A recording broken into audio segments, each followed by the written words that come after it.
Hello everyone. चलो आज मैं आप लोगों को क्लोज टेस्ट कराऊंगी। और क्लोज टेस्ट में सबसे पहले जानते हो इन लोगों ने लगातार बना दिया है। मैं चाहती हूँ पहले आपको छोटे वाले क्लोज टेस्ट कराएं ताकि आप थोड़े से कॉन्फिडेंट हो जाओ, है ना। फिर आपको गंदी सी कड़वी दवा पिलाऊंगी, एक बढ़िया सा छोटा सा कराएंगे और फिर गंदा सा कड़वा सा दवा पिलाएंगे बीच में। तरीके क्या हुआ। यस, ये देखो। जल्दी फटाफट करना तो फिर मैं कराऊंगी।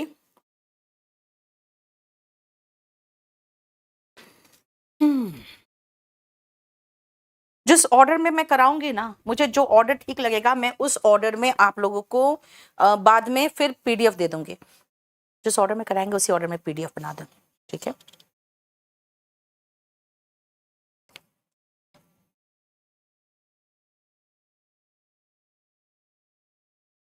चलो जल्दी करो। मोहिनी नहीं बेटा, छोड़ो ना भी, आए नहीं आए कोई फर्क नहीं पड़ता।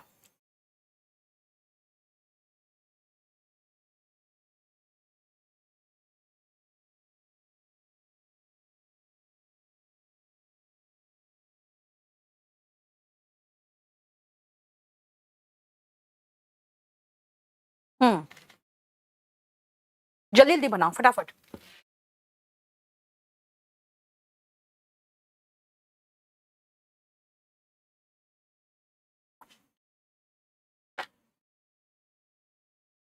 हाँ सारांश, आजकल नहीं कर पा रही बेटा।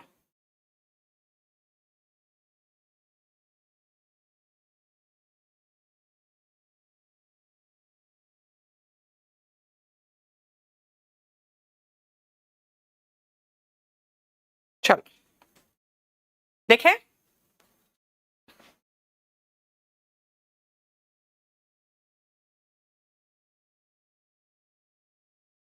Nainital has a dash lake बेटा।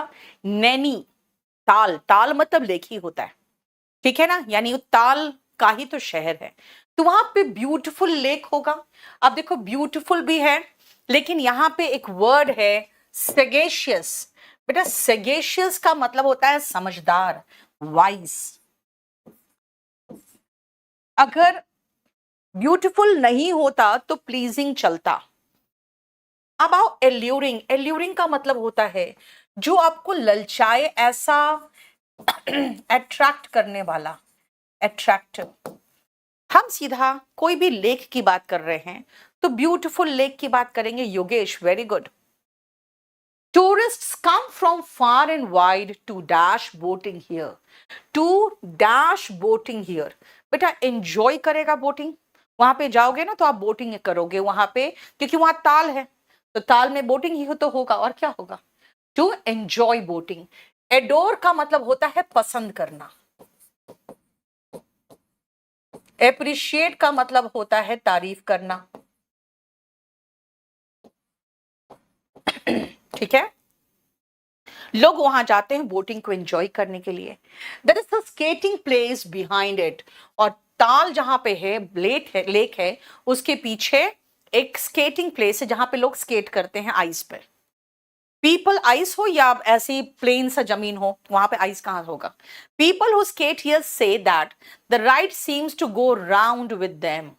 Evenings are also pleasant here. Evening भी काफी यहाँ पे प्लेजेंट होता है।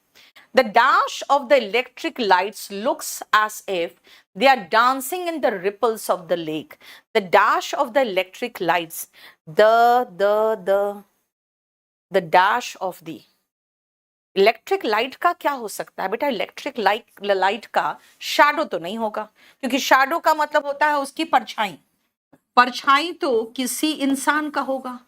एको का मतलब आवाज का जो गुंजन होता है वो एको होता है। भाई इलेक्ट्रिक लाइट का गुंजन थोड़ी होगा, लाइट का गुंजन थोड़ी होगा, साउंड का गुंजन होता है ना। तो रिफ्लेक्शन ही हो सकता है, और क्या होगा। Reflection of the electric lights. ऐसा लगता है जैसे कि वो जो लेक का रिपल्स है ना, उसके साथ ही वो भी डांस कर रहा है। रिपल्स मतलब उसकी जो लहरें पैदा होती है। Truly Nainital is an dash city of dash beauty, is an excellent city of natural beauty, क्योंकि वहां पे लेक है तो नेचुरल ब्यूटी होगा। ऑपुलेंट का मतलब होता है अमीर, वेल्दी, ज्यादा पैसे वाला ऑपुलेंट कहलाता है। ओमिनस का मतलब होता है अशुभ, जैसे बिल्ली रास्ता काट दे, ये ओमिनस साइन है एक। और क्रोनिक का मतलब होता है जो लंबे समय तक चले और कुछ गंदी चीज जैसे बीमारी, लंबे समय तक चलने वाला। ठीक है, देखो एक सेकेंड बेटा, ठीक है देखो, यानी आपको मीनिंग भी आना चाहिए तभी हो पाएगा। समझ में आया? देखो ये आसान है।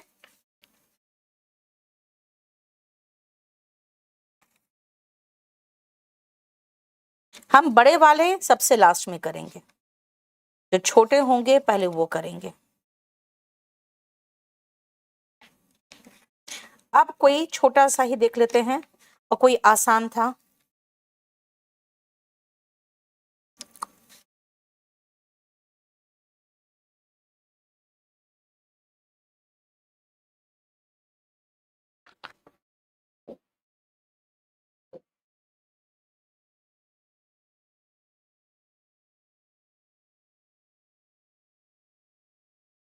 चल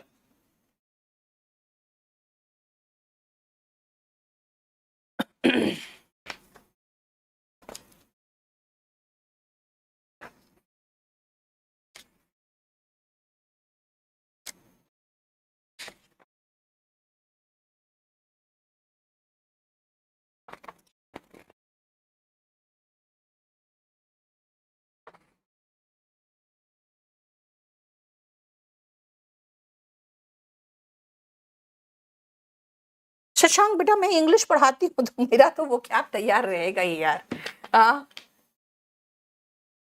आकांक्षा, धीरे धीरे सब सही हो जाएगा। पूजा गुप्ता 5 में 5, वेरी गुड बेटा, इसको समझो। मोनू, आपको इतना ग्रामर पढ़ा रहे हैं, वही तो एरर डिटेक्शन होता है उसी से। सगेशियस एडजेक्टिव है, यस। ओ यूएस वाले मोहित जनरली एडजेक्टिव होता है। चलो जल्दी जल्दी करो।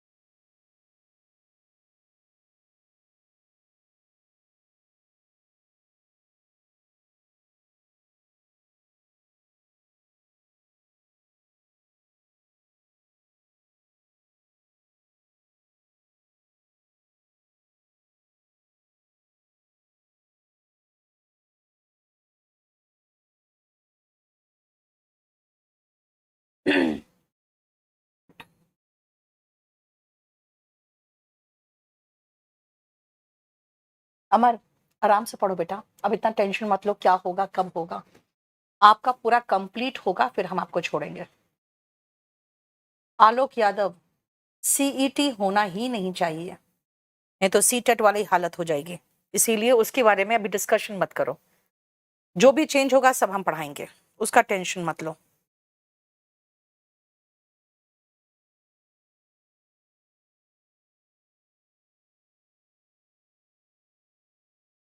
सपना बेटा, आप अगर जुडिशियरी की बात करोगे तो अब किस लेवल का आया था वो देखना पड़ेगा मुझे।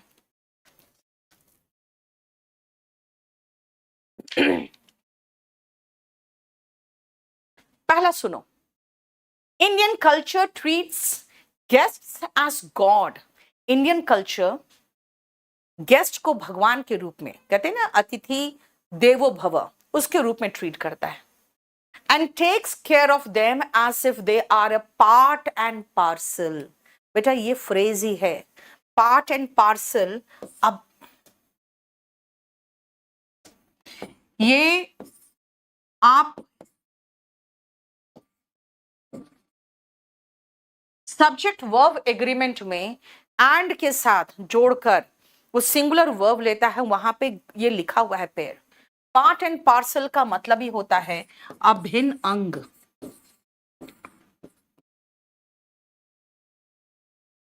पार्ट एंड पार्सल अभिन्न अंग, ठीक है।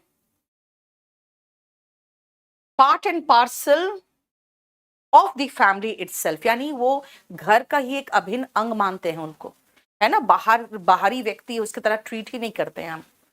Even though we don't have anything to eat, अगर हमारे पास कुछ खाने को नहीं हो तो भी, the guests are never left hungry, guest को भूखा नहीं छोड़ते हम लोग, है ना। And are always dash after, looked after होगा। लुक आफ्टर का मतलब क्या होता है, देखभाल करना। तो लुक वहां पर थर्ड फॉर्म है, पैसिव वॉइस है, लेकिन पहले आपको सही फ्रेजल वर्ब तो लगाओगे ना।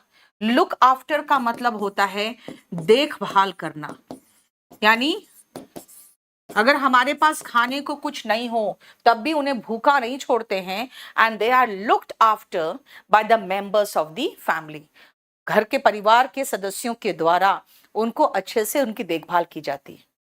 Elders and respect for elders is a major component in Indian culture. हमारे घर में बुजुर्ग होंगे, उनके लिए सम्मान होगा, ये एक मेजर कल्चर ही हमारा संस्कार में ही है। Elders are the dash force for any family, बेटा ड्राइविंग फोर्स होता है। देखो ये सारा फ्रेज है, ड्राइविंग फोर्स।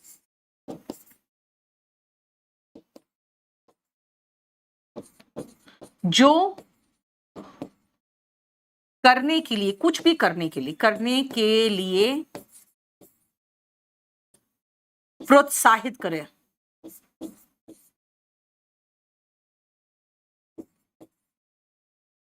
जैसे देखो, अगर मैं ये कहूं कि भाई आपका ड्राइविंग फोर्स क्या है, जो आप इतने ज्यादा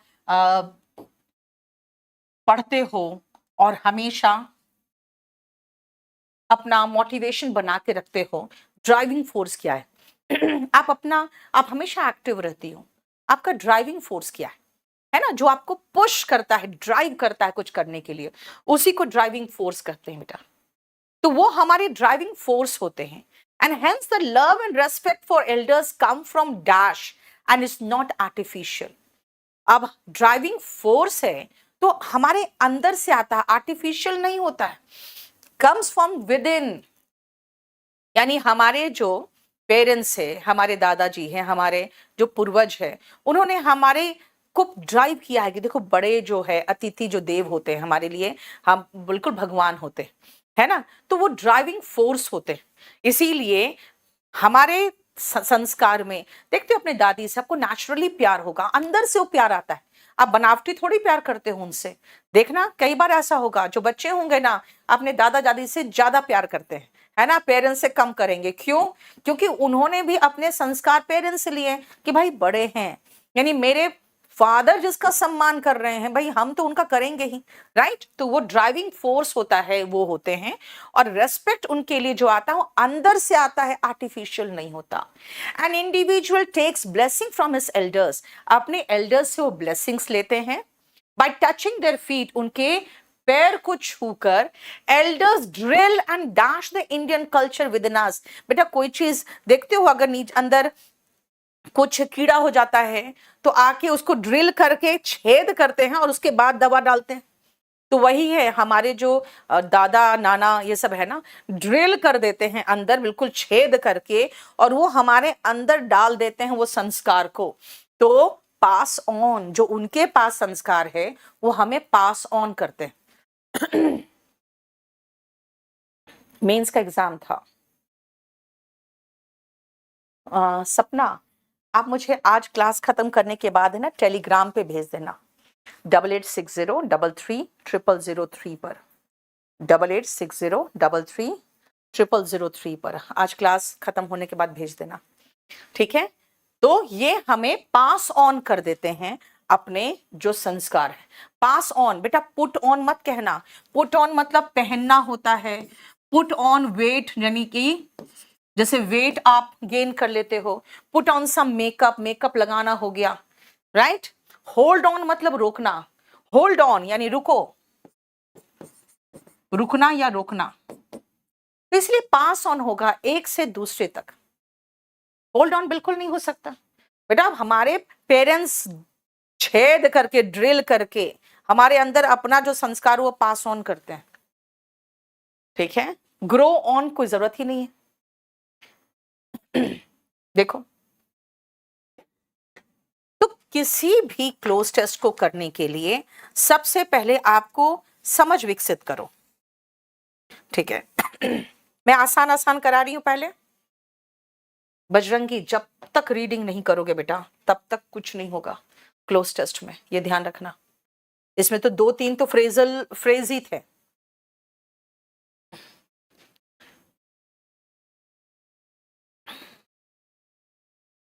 नेक्स्ट करो।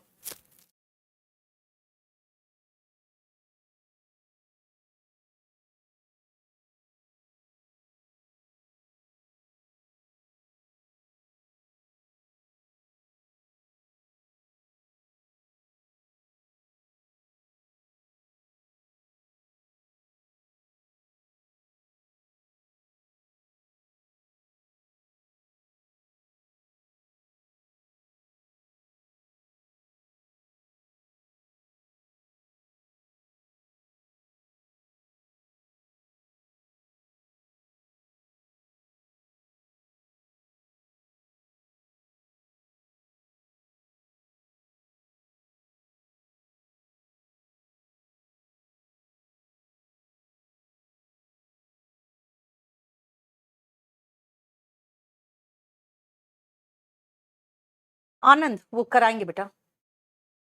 उज्जवल, स्टोरीज बहुत दिनों से नहीं डाल पाई हूँ, बढ़िया स्टोरी नहीं मिल रहा है यार, मजेदार स्टोरी डाल रहे थे। अब तुमको समझ में नहीं आ रहा मैं क्या डालूं, इतनी स्टोरीज डाल चुके हैं। देखती हूँ, फिर से कोशिश करती हूँ।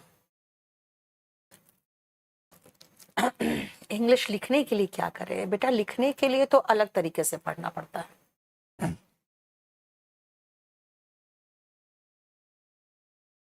अब देखो, कोई ये इंसिडेंट के बारे में, अब उस इंसिडेंट को समझते हुए जो बनाओगे तभी ना होगा। देखो, इन अ बिजी बस स्टैंड, एक बिजी बस स्टैंड में देयर इज अ गर्ल, एक लड़की है, यानी कि प्रेजेंट टेंस पे चल रहा है। देखो, a girl sitting all alone होगा, अकेली बैठी है, ऑल अलोन। देखो, ऑन अ बेंच यानी अकेली बैठी है एक बेंच में। अब उसको इमेजिन करना शुरू करो। She stairs at the floor, वो जो फर्श है उसी को घूरे जा रही है। As all the busy travellers rush dash her, rush किधर, ऊपर से तो गुजरेगा नहीं, एवर्ब तो हो ही नहीं सकता। रश अराउंड हर, इधर से जा रहा है, इधर से जा रहा है, इधर से जा रहा है, रश अराउंड ही तो हो सकता है ना। हेंस फोर्थ का मतलब है आगे से, हेंस फोर्थ मतलब जैसे कहेंगे अब से, है ना। जैसे हेंस फोर्थ आपका क्लास इतने बजे होगा, यानी अब से, तो ये अब से तो हो नहीं सकता है, तो अराउंड ही तो होगा, और तो कोई है भी नहीं जो फिट हो रहा है। Some of the people are in such a big hurry that they do not dash her, that they do not notice her. बेटा जब आप बहुत हड़बड़ी में होते हो ना, तो कोई की चीज सामने अगर हो भी रहा है तो आप नोटिस नहीं करते हो, क्योंकि आपका ध्यान कहीं और है, क्योंकि आप हड़बड़ी में हो कहीं जाने के। यानी कुछ लोग तो इतने अधिक हड़बड़ी में हैं that they do not notice her. बेटा डिटेक्ट का मतलब तो होता है कोई चीज है, जैसे मान लो कोई खराबी आ गया है, उसको डिटेक्ट करते हो, पता लगाते हो, है ना। डिटेक्टिव, देखते हो किसी चीज को डिटेक्ट करता है, भाई किसने मारा, है ना, क्या हुआ था। तो यहां तो नोटिस करने की बात है। Other people look at her but continue running to where they need to go. कुछ लोगों ने देखा भी लेकिन अपना कंटिन्यू किया रनिंग, क्योंकि जहां जाना है उधर जाने के लिए। After some time a man stops next to the girl, कुछ देर बाद एक आदमी उसके बगल में रुका। He is very tired after a long day of work, he just wants to get to his home as quickly as possible. बेटा यही तो वर्ड कहते हैं हम लोग, है ना, एज क्विकली एज पॉसिबल, क्योंकि वो बहुत थका हुआ था, तो जितना जल्दी हो सके उतना जल्दी वो घर जाना चाहेगा, है ना। As quickly as possible so that he can be with his family, ताकि वो अपनी फैमिली के साथ रह सके। But he can not just leave this little girl alone. लेकिन उसे लगा यार छोटी सी लड़की अकेली है, इसको अकेले नहीं छोड़ सकते। He can not see her dash anywhere. He can not see her, कौन? Parents, relatives, friends? नहीं, 5th नंबर। ठीक है, अब बताओ, एक छोटी सी बच्ची, उसका फ्रेंड्स की तो जरूरत नहीं है उसको, रिलेटिव्स, छोटी लड़की है तो रिलेटिव्स नहीं, सबसे पहले तो आप उसके पेरेंट्स ढूंढेंगे, कहोगे तुम्हारे माँ बाप कहाँ हैं, यही तो पूछते हो ना। तो पेरेंट्स है जो सबसे पहले होते हैं। अगर पेरेंट्स नहीं होते, अगर मैं कहती हूँ कि वो ऑफन है, तो रिलेटिव, तो उसके फ्रेंड्स ढूंढते हैं, है ना। ठीक है, क्लियर? अच्छा ठीक है, मैं स्पोकन में अब हिस्ट्री से बना के आपको दे दूं, ठीक है, चलो देखती हूं मैं। अब सुनो, क्रेडिबल का मतलब होता है जो विश्वास करने लायक है, दैट कैन बी बिलीव्ड। इसलिए जब कहते हो ना इनक्रेडिबल इंडिया, तो बेटा इनक्रेडिबल इंडिया का मतलब अतुल्य भारत नहीं है, इनक्रेडिबल इंडिया का मतलब है अविश्वसनीय। ऐसा भी चीज हो सकता है यहाँ पे, पता नहीं, है ना, अविश्वसनीय। इन्फ्लिक्ट का मतलब होता है बेटा पहुंचाना। क्या पहुंचाना? दर्द, चोट, है ना, चोट इत्यादि। इन्फ्लिक्ट पेन, दर्द या चोट पहुंचाना। पोटेंशियल का मतलब होता है क्षमता। फाइन। बिलीवेबल और क्रेडिबल, बेटा ये दोनों सिनोनिम हैं, जो विश्वास किया जा सकता है। यूनिक का मतलब है एकदम अलग हटकर, अपने जैसा सिर्फ एक, वन ऑफ इट्स काइंड। देखो, ऑल एलोन, अकेला बैठा हुआ था। अगर अकेली बैठी हुई लड़की थी तभी तो उसके पेरेंट्स को ढूंढा कि भाई इसके पेरेंट्स कहाँ, अकेली बैठी हुई है। ठीक है, समझ में आया?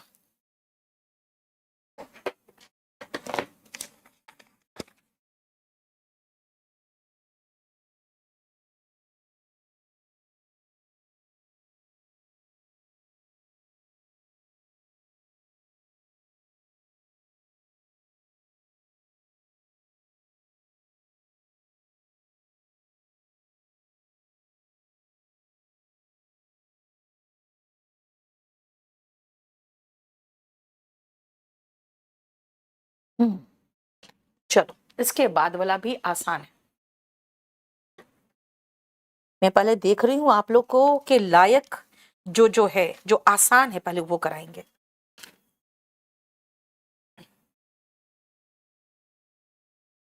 बेटा स्पोकन इंग्लिश का तो बुक है और कोर्स है, यहां पर मैं कहां से करा दूं स्पोकन आपको?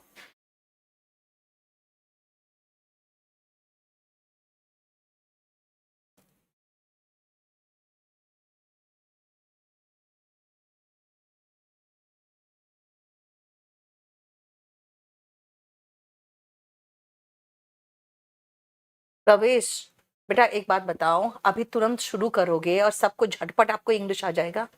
हाँ, इसे तो कह रहे हैं वोकैबलरी, छोटे छोटे वोकैबलरी भी नहीं करोगे तो कैसे होगा?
हम्म,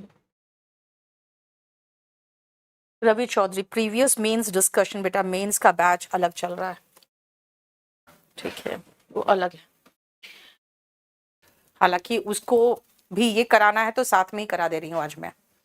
चलो, एस लाइक एस कुछ नहीं होता बेटा, एज और लाइक दोनों एक साथ कैसे यूज करोगे? His only dash was that he had no rifle. While running away from the village below, he had forgotten the rifle in a hurry. हड़बड़ी में राइफल ही भूल गया। भाई ये तो इसके लिए बहुत ही रिग्रेट की बात होगी। रिग्रेट का मतलब होता है जब आपको पछतावा हो, यार मैंने क्या गलती कर दी। His only regret was, उसका सिर्फ एक ही रिग्रेट। कंसोलेशन तो तब होता है ना जब आपको सांत्वना दी जाती है। अगर कुछ भी मिल जाए तो कंसोलेशन होता है, सांत्वना, सांत्वना। देखते हो किसी को आता है first prize, second prize, third prize, फिर एक होता है कंसोलेशन प्राइज, यानी तुमने अच्छा किया है, ठीक किया है, तो consolation prize, first second third नहीं आया। लेकिन रिग्रेट का मतलब होता है जब आपको किसी चीज का खेद होता है कि यार मैंने क्या गलती कर दी। जॉय तो हो ही नहीं सकता, राइफल छोड़ के आए हो। While running away from the village below, he had forgotten the rifle in a hurry. An unpardonable mistake होगा। अब मिस्टेक तो कहीं है ही नहीं, अनपार्डनेबल क्राइम तो है नहीं। भाई राइफल छोड़ के निकल आए, इसका मतलब है कि आप कोई क्राइम तो नहीं किए हो। एक सैनिक हो या कोई भी हो जिसको राइफल रखना चाहिए था अपने साथ, अगर वो छोड़ के आ गया तो बेटा वो लैप्स होगा, क्योंकि लैप्स का मतलब है जो चीज छूट जाता है ना। जो लैप्स का मतलब होता है कि वो होना चाहिए था, नहीं हुआ। तो आप कह सकते हो यहां पे लैप्स का मतलब मिस्टेक हो गया। यर्न का मतलब होता है लालायित होना। जैसे सोल्जर्स को देखते हो, they yearn to meet their family, एकदम ललचाते हैं, काश मैं अपने फैमिली से मिल पाता। तो यहाँ पे अनपार्डनेबल यानी माफ नहीं करने लायक मिस्टेक था ये। But it was now too late to make amends. Amends का मतलब होता है, अमेंडमेंट देखते हो हमारे संविधान का होता है, यानी वो सुधार, लेकिन अब इसको सुधारा नहीं जा सकता। For it dash he had the rifle, his pursuers would not have dared followed him. क्योंकि अगर उसके पास राइफल होता, if because for amends for it, अब ये नहीं किया जा सकता इसका। if he had a rifle, है ना। अब देखो यहां पर if नहीं है, क्या करूं मैं? if नहीं है तो had he had a rifle हो सकता है। याद रखना कंडीशनल सेंटेंस में अगर आप इफ हटाते हो ना तो जो हैड है वो उठ के आगे जाता है। पास्ट कंडीशनल सेंटेंस में अगर हम इसको लिखते तो ऐसे लिखते, if he had plus had plus V3, if he had a rifle, तब हिज परसुअर्स का मतलब होता है पीछा करने वाले, His pursuers would not have followed him. उसका पीछा करने वालों की हिम्मत नहीं होती उसको फॉलो करने का। याद रखना पास्ट कंडीशनल सेंटेंस से अगर हम इफ हटाते हैं तो ये हैड उठ के आगे जाता है, यानी had he had a rifle, अगर उसके पास राइफल होता तो उसके पीछा करने वाले उसके पीछे जाने की हिम्मत नहीं करते। हिम विथ सच डेयर का मतलब होता है दुस्साहस करना, दुस्साहस करना। विथ सच ब्रेजन का मतलब होता है एकदम बेशर्मी के साथ, इतने कॉन्फिडेंस के साथ उसका पीछा नहीं करते। ब्रेजन का मतलब होता है अनड्यू ब्रेवरी, अनड्यूली ब्रेव, है ना। मतलब जितना नहीं होना चाहिए उतना अनड्यूली, एक सेकेंड यार, अनड्यूली ब्रेव, इतना बेशर्मी के साथ कॉन्फिडेंस उनमें नहीं आता है, इतना ज्यादा धृष्टता के साथ। He would have hidden behind a rock and waited for them. वो किसी रॉक के पीछे छुप के इंतजार कर सकता था। As they came within his rifle's range, he would have picked them off one by one. जैसे ही राइफल के रेंज में आता है एक एक करके पिक करके साफ कर देता। But now he could do nothing about it. अब मैं उसके ज्यादा कुछ कर भी नहीं सकता, क्योंकि राइफल ही नहीं है तो क्या करेगा? He could do nothing about it. He was unarmed, उसके पास कोई हथियार नहीं था. But come what may का मतलब होता है चाहे कुछ भी हो जाए, no matter what happens, चाहे कुछ भी हो जाए, he must dash off their rifles range. He must बाहर रहना पड़ेगा. अब वो खुद राइफल के रेंज से बाहर रहेगा. कीप आउट ऑफ यानी कीप आउट ऑफ का मतलब होता है से बाहर. इस कंट्रोवर्सी से बाहर रहो.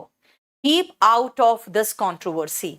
Anything, he could do anything. भैया he could do nothing, he could not do anything होता. कुड नॉट लगाते यहां पे तब एनीथिंग होता ना. पहले में शॉक क्यों लगाओगे बेटा? His only regret was. ये पूरा कहानी उसी पे है, रिग्रेट ही तो है. ठीक है कि भाई नहीं, बहुत अफसोस है कि मैं अपना राइफल लेके नहीं आया. ठीक है. और देखती हूं मैं, अभी रुको.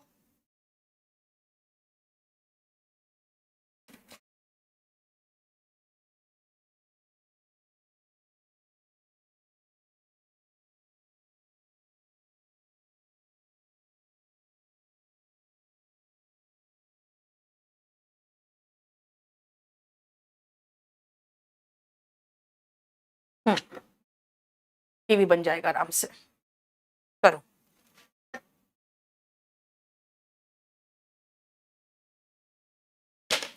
Doesn't matter. 4 करेक्ट है, बहुत अच्छा है. 4 करेक्ट है, बहुत अच्छा है. परसुअस मतलब पीछा करने वाले. अंकित, जो उसको परस्यू कर रहे हो, जैसे अभी आप ग्रेजुएशन परस्यू कर रहे हो, इसका मतलब अभी ग्रेजुएशन कर रहे हो.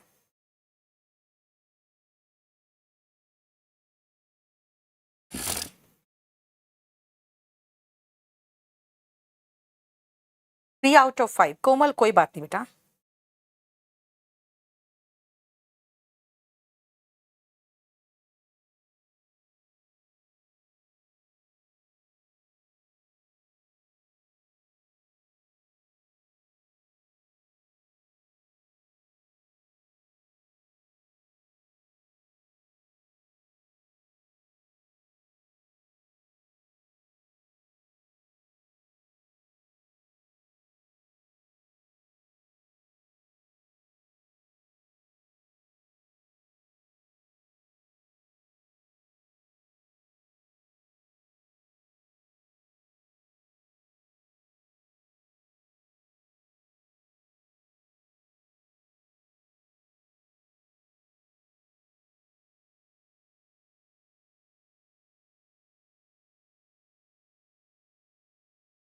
आकांक्षा, मुझे नहीं पता, और ये सब अननेसेसरी क्वेश्चन नहीं करो. ऋषु, कोर्स कंप्लीट करने का क्या है? छोड़ो, फिर ये बंद करो, मैं आगे पढ़ाना शुरू कर देती हूँ. हाँ, अगर ये इंपॉर्टेंट नहीं है तो इसको हटाओ. ग्रामर के चैप्टर्स जो कहा था मैंने डेमो में, मैं वो पूरा करा देती हूँ बस. अभिषेक, सब कुछ करवाऊंगी. वो कैब का आप नहीं छोड़ दोगे मुझे. 20 शीट्स जो है वो कराऊंगी. हो गया बेटा? पढ़ो इसको, समझने की कोशिश करो. इंग्लिश का मतलब है आपको इंग्लिश लैंग्वेज पे पकड़ होनी चाहिए. जब आप कुछ पढ़ते हो तो समझो, वो समझ आनी चाहिए आपको. कौन सा वर्ड वहां फिट होके उसकी मीनिंग को और बेहतर बनाएगा, दैट इज ऑल्सो इंपॉर्टेंट, है ना. Today I want to talk to you about very simple matter. आज मैं बात करना चाहती हूँ आपसे एक बहुत ही सिंपल मैटर को लेकर. That is simple conversation. यानी जो सिंपली हम लोग कन्वर्सेशन करते हैं वो. When we learn to speak, जब हम स्पीक बोलना सीखते हैं, बचपन में देखते हो बोलना सीखते हो, पानी चाहिए तो मम बोलते, क्योंकि पानी कहाँ से बोल पाओगे, है ना, 2 सिलेबल्स के वर्ड है. नहीं, ऐसे कंडीशन में आप क्या करते हो, आप पहले वर्ड सीखते हो. When you learn to speak, first come words, पहले तो वर्ड्स आते हैं, then phrases, फिर 2 वर्ड लगाते हो. एंड देन स्क्रिप्ट, उसके बाद पूरा लाइन। जैसे अभी मेरे जैसे भतीजे का बेटा है, ठीक है, तो अब वो कहता है रोटी, ठीक है ना, और पहले तो रोटी बोलता था, अब उसको समझ में आता है कि भाई रोटी के साथ चीनी खाना है, रोटी के साथ बटर खाना है, तो कहता है रोटी चीनी। तो उसको समझ में आता है कि भाई ये फ्रेज बोलना है, क्योंकि रोटी के साथ मुझे चीनी चाहिए, तो रोटी चीनी। जब थोड़ा और बड़ा होगा तो कहेगा मैं रोटी और चीनी खाऊंगा। देखो, है ना, जब वो खा चुका होगा तो कहेगा मैंने रोटी और चीनी खाई। इसका मतलब है कि पहले वो खाली वर्ड सीखता है, और वो वर्ड भी डिफिकल्ट है तो खाली कहते हो मम, यानी first come the words and then phrases and then script. You would agree that the larger the bundles of words we dash, the larger the bundles of words we पता नहीं क्या है, the less we have to worry about combining them into sensible क्या, sensible expressions होगा। तो sensible expressions तक तो ठीक लग रहा है मुझे। We dash, you would agree that the larger the bundles of words we carry around होगा, और क्या होगा, ask around तो कुछ होगा नहीं। bail out का मतलब होता है बचा के निकाल लेना, है ना, कैरी अराउंड ही होगा, और क्या होगा। जितना ज्यादा बंडल ऑफ वर्ड्स आप कैरी अराउंड करोगे, the less we have to worry about combining them into a sensible expressions. ज्यादा से ज्यादा शब्द दिया मैंने, जैसे मैंने कहा कि I will eat roti and sugar, तो आप कहोगे अच्छा पहले तो आपने ही टेंस सिखाया, आई पहले लगाओ, फिर विल हेल्पिंग वर्ब, फिर ईट लगाओगे, फिर क्या खाओगे वो लगाओगे। यानी जितना ज्यादा शब्द होगा उतना आसान हमें होता है बंडल ऑफ वर्ड्स जो हम कैरी अराउंड कर रहे हैं उसको लेकर एक सही सेंटेंस बनाना। अब देखो Bushra, carry around Mansi, problem क्या है, मुझे नहीं समझ में मैं क्या लगाऊं, तो मैंने बाकी का देखा। आस्क अराउंड कुछ होता नहीं है, लुक आफ्टर का मतलब तो देखभाल करना होता है, और बेल आउट इकोनॉमिक्स में पढ़े होगे, जैसे कंपनी जो घाटे में है सरकार क्या करती है ना, लोन उसको देती है बेल आउट कराने के लिए, यानी कि उस कर्ज से बाहर निकलने के लिए।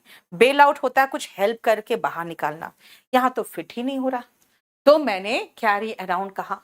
Combining them into sensible, meaning चाहिए था मुझे, मीनिंग कहीं है नहीं, है ना, एक्सप्रेशन है। एग्जीक्यूशन का दो मतलब होता है, जैसे आपके जो कर्मचारी होते हैं वो किसी काम को एग्जीक्यूट करते हैं, तो एग्जीक्यूशन का मतलब एक हुआ कि काम करने की क्रिया, यानी कार्यान्वित करना, कार्यान्वित। एग्जीक्यूट का मतलब उसी का नाउन फॉर्म है, एग्जीक्यूशन का मतलब मौत देना, जैसे कहते हैं ना उसको एग्जीक्यूट कर दिया गया, सद्दाम हुसैन को एग्जीक्यूट कर दिया गया, है ना। ट्रेड का मतलब गुण होता है, कहते हैं पॉजिटिव ट्रेड्स उसमें बहुत है, यानी उसके अच्छे गुण उसमें है। ट्रेड मतलब हो गया किसी तरह का गुण, है ना। Also the less we have to fret over syntax और ग्रामर। सिंटेक्स समझते हो ना, सब्जेक्ट वर्ब एग्रीमेंट, कि किस तरह से डिफरेंट पार्ट्स ऑफ स्पीच को आप लगाते हो ताकि आपको प्रॉपर बनेगा। अब मैंने आपको दे दिया आई रोटी एंड शुगर, ईट, विल, आप कहोगे भाई पहले सब्जेक्ट लगाओ आई, फिर हेल्पिंग वर्ब विल लगाओ, फिर मेन वर्ब ईट लगाओ, और फिर क्या खाते हो ऑब्जेक्ट लगाओ। इसका मतलब है जितने ज्यादा वर्ड्स होंगे उतना ज्यादा हमें सिंटेक्स या ग्रामर के बारे में सोचने की जरूरत नहीं पड़ती, क्योंकि वो आराम से बन जाता है। Do you think you choose the words, do you pre rehearse every time you go out, क्या आप शब्दों को चुनते हो, क्या कहीं भी बाहर जाते हो तो क्या पहले से रिहर्सल करते हो बाहर जाने के लिए। Dash what happens when you walk into a fast food restaurant.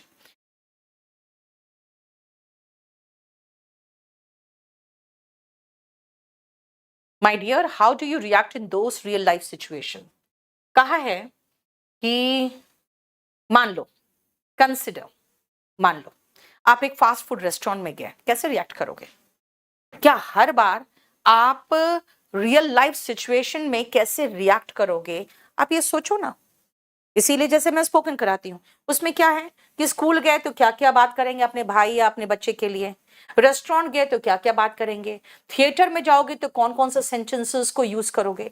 तो वही कंसिडर, मान लो तुम फास्ट फूड रेस्टोरेंट में गए, अब तुम उस रियल लाइफ सिचुएशन में कैसे रिएक्ट करोगे। तो क्या कई बार होता है कि आप उसको प्री रिहर्स कर सकते हो। कंसिडर का मतलब होता है मान लो, सप्लिकेट का मतलब होता है सप्लीमेंट लगाना, कोई चीज उसके जगह पे लगाना। फॉर्मली का मतलब होता है औपचारिक रूप से डिस्प्ले, मतलब दर्शाना। ठीक है।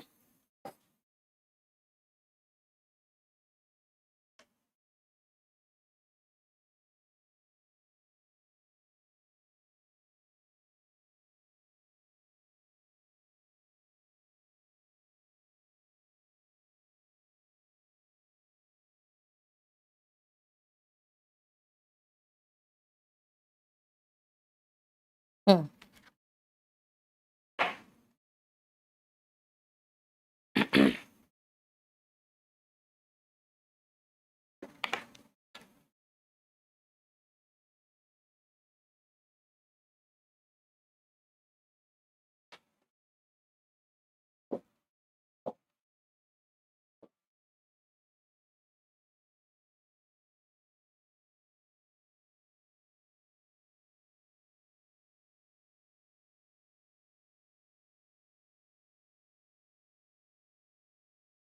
कोमल, very good.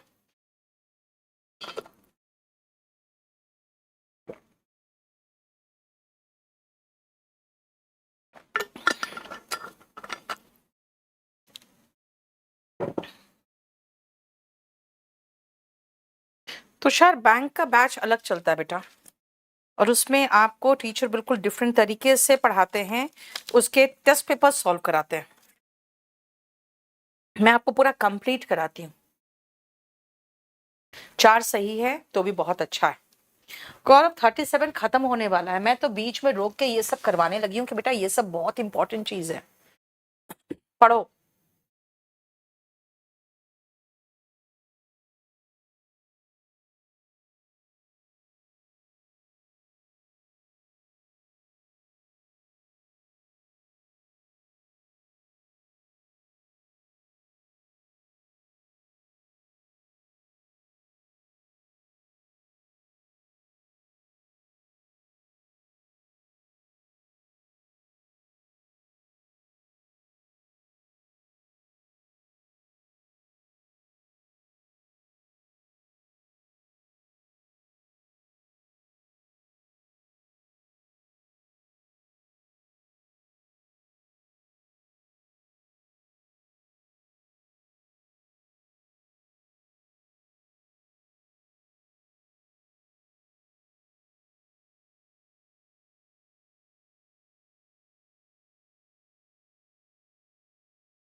I know these authors to dash outstanding individuals and remarkable teachers and consultants. I know these authors to के बाद बेटा वर्ब का बेस फॉर्म आता है, to be. Outstanding individuals and remarkable teachers and consultants, बिल्कुल outstanding है, यानी कि एकदम एक्सेप्शनल टीचर्स है और इंडिविजुअल्स लोग हैं, है ना, और कंसल्टेंट्स है। And have even dash them worked there magic. Have के बाद वर्ब का थर्ड फॉर्म आता है तो सीन होगा। There magic in training seminars, और मैंने देखा है उनका जो मैजिक वो क्रिएट करते हैं जब वो सेमिनार्स करते हैं तो। But I don't know if they dash take this complex topic and fit into a book. लेकिन मुझे नहीं लगता, मैं समझ नहीं पाता हूं कि क्या if they dash take, if they can take, can बताओगे कि क्या वो ऐसे कॉम्प्लेक्स टॉपिक्स को अपने बुक्स में रख सकते भी हैं? बेटा जब आप पॉसिबिलिटी की बात करते हो तो कैन नहीं, तो कम पॉसिबिलिटी की बात करते हो तो कुड भी लगाते हो, इसलिए दे कुड टेक है ना। अब देखो यहाँ कैन तो है नहीं तो कुड ही तो फिट होगा।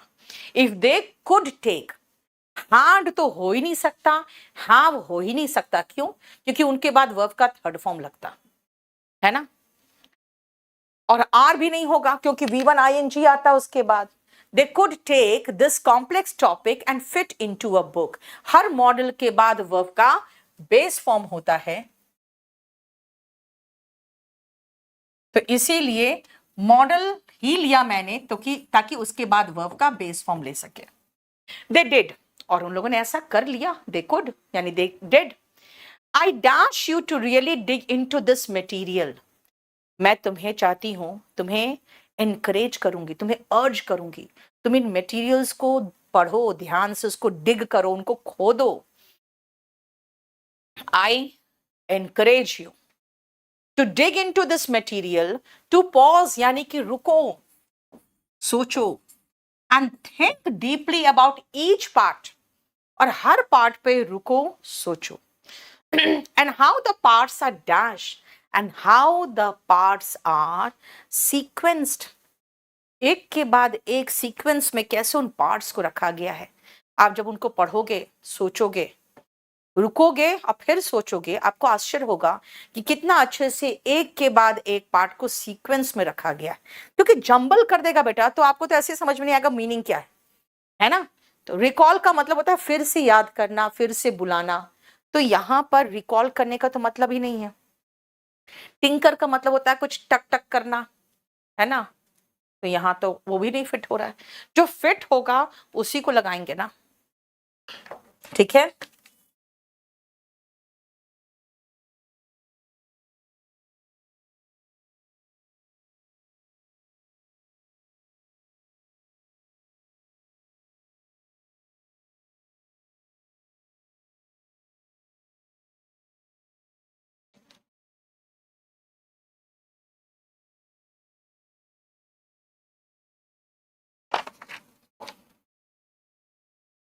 थोड़ा सा आपके पास नॉलेज भी होना चाहिए, छोटी छोटी बातों का नॉलेज भी होना चाहिए। ये ये करो।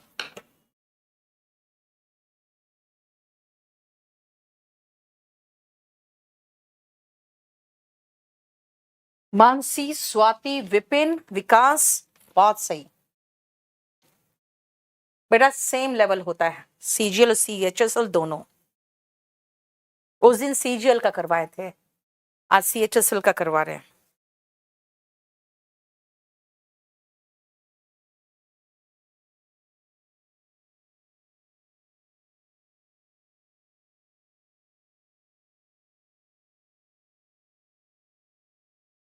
उस दिन CHSL CGL का करवाए थे, आज CHSL का करवाए थे।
हो गया? Very good Yogesh.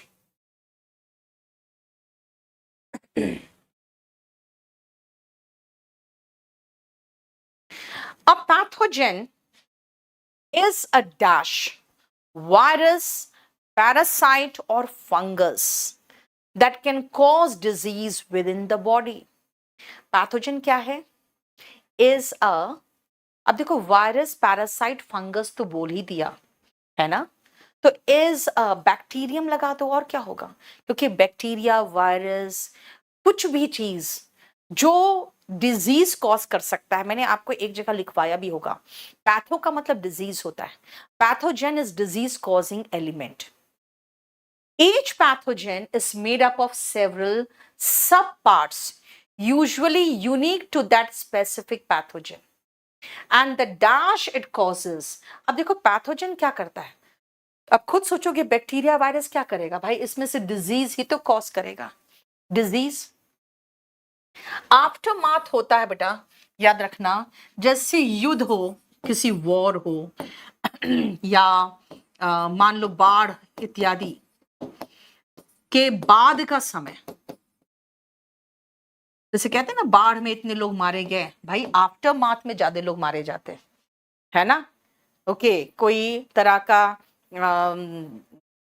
कोई एटम बॉम्ब गिरा दिया गया वहां पे, बेटा जितने लोग मारे जाते हैं उसके बाद और लोग मारे जाते हैं, तो इसका मतलब आफ्टर माथ का, आफ्टर माथ मतलब वही होता है आफ्टर, बाद का समय, ठीक है। It causes the sub part of a pathogen that causes the formation of antibodies is called an, आप देखो यहां पे अगर साइंस पढ़े तभी आपको पता चलेगा, antigen.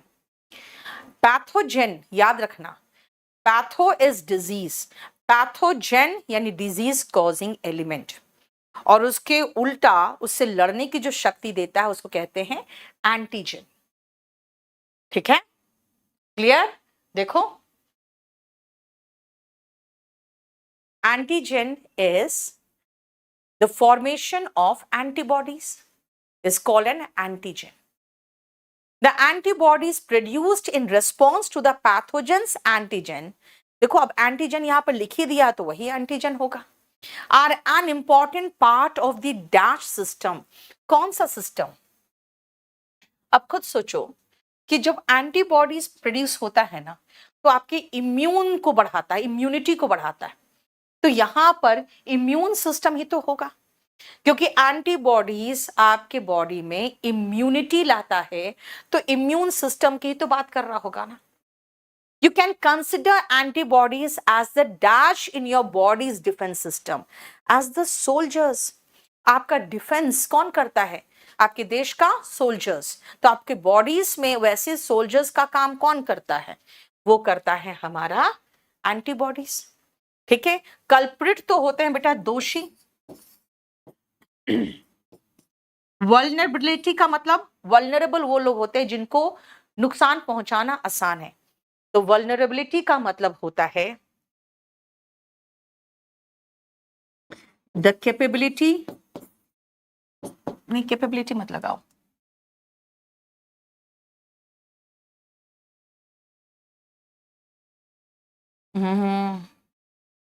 The possibility to get harmed,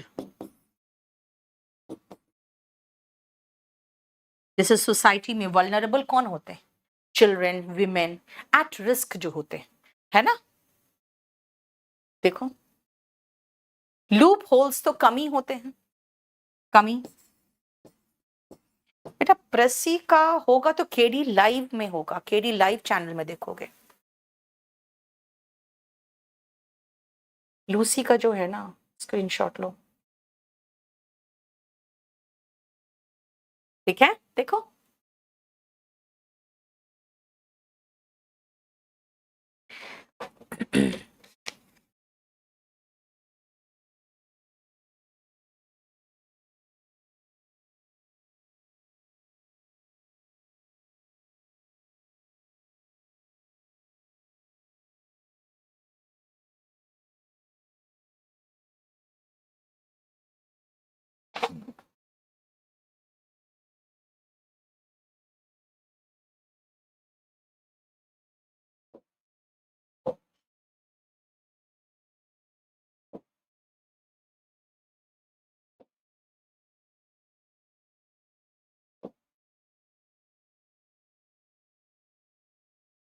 ये करो। मेरा केडी लाइव यूट्यूब चैनल की बात कर रही हूं मैं, जिसमें आप प्रेसी पूछ रहे हो, उसमें कभी एक बार करवाया था मैंने। रवेश, आपकी लेवल बहुत अभी कमजोर है बेटा, तुम्हारा सेंटेंस हम देख के समझ जाते हैं, अभी तुम पढ़ो, अभी कहाँ है इतनी जल्दी सही हो जाएगा तुम्हारे इंग्लिश। बाकी लोग जिसका सही हो रहा है ना 5 में 5, वो लोग पढ़ रहे हैं, आज से नहीं जमाने से इंग्लिश पढ़ रहे हैं, आपको पहले पढ़ना तो पड़ेगा ना। बाकी देखो 4 भी जिसका हो रहा है वो भी ठीक है, जिसका 3 हो रहा है वो भी आप लेवल पे आ रहा है धीरे धीरे।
जल्दी करो।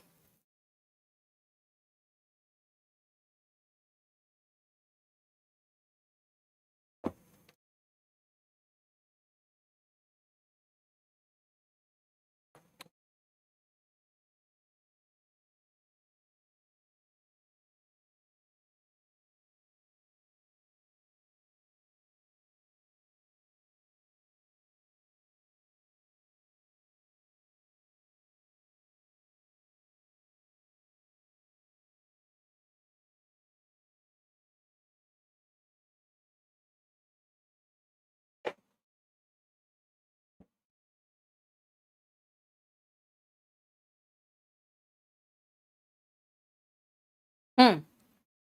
ऑन एन अनफॉर्चुनेट एक्सीडेंट, एक अनफॉर्चुनेट एक्सीडेंट हुआ।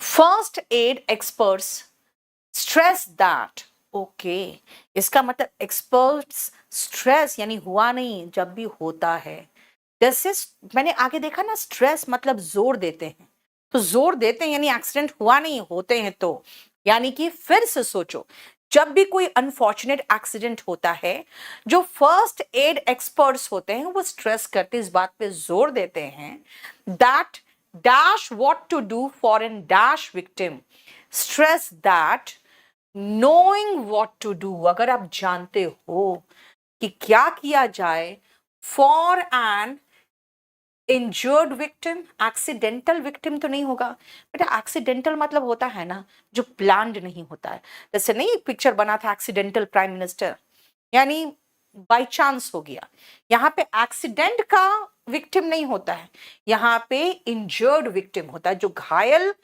इन विक्टिम का मतलब बेटा पीड़ित होता है, विक्टिम का मतलब पीड़ित, और इंजर्ड का मतलब घायल। अगर आप जानते हो कि आप क्या करना चाहिए आपको एक घायल विक्टिम के द्वारा के लिए,